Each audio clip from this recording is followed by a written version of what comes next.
পুরো ভিডিওটা দেখবেন। দেখার চেষ্টা করছি না। আজ আমরা আবেগময় বরং যুক্তির পুষ্টি পাথরে এই ঘটনার গভীরে যাব। আমরা কি একজন নির্দোষ মানুষকে শুধু সামাজিক চাপে ধ্বংস করে দিচ্ছি না তো? আজ আমরা উন্মোচন করব নেত্রকোনা এই ঘটনার আড়ালে কিছু না বলা প্রশ্ন।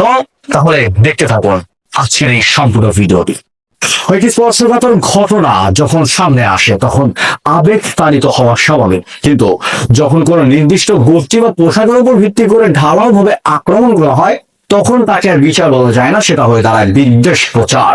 নেত্রকোনার এই ঘটনার অভিযুক্ত শিক্ষক হুজুর নিজে প্রকাশ্যে সে চ্যালেঞ্জ ছুড়ে দিয়েছেন ফেসবুকে ভাইরাল হওয়া ভিডিও বা একতরফা খবরের উপর ভিত্তি করে কাউকে অপরাধী সাব্যস্ত করা ভয়াবহ নয়। পুরো ভিডিওটা দেখবেন। দেখার চেষ্টা করছি না।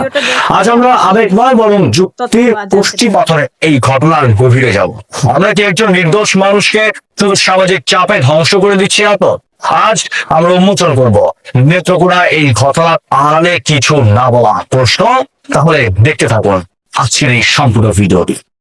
একটি স্পর্শকাতর ঘটনা যখন সামনে আসে তখন আবেগ তাড়িত হওয়া স্বাভাবিক, কিন্তু যখন কোনো নির্দিষ্ট গোষ্ঠী বা পোশাকের উপর ভিত্তি করে ঢালাও ভাবে আক্রমণ করা হয় তখন তাকে আর বিচার বলা যায় না, সেটা হয়ে দাঁড়ায় বিদ্বেষ প্রচার।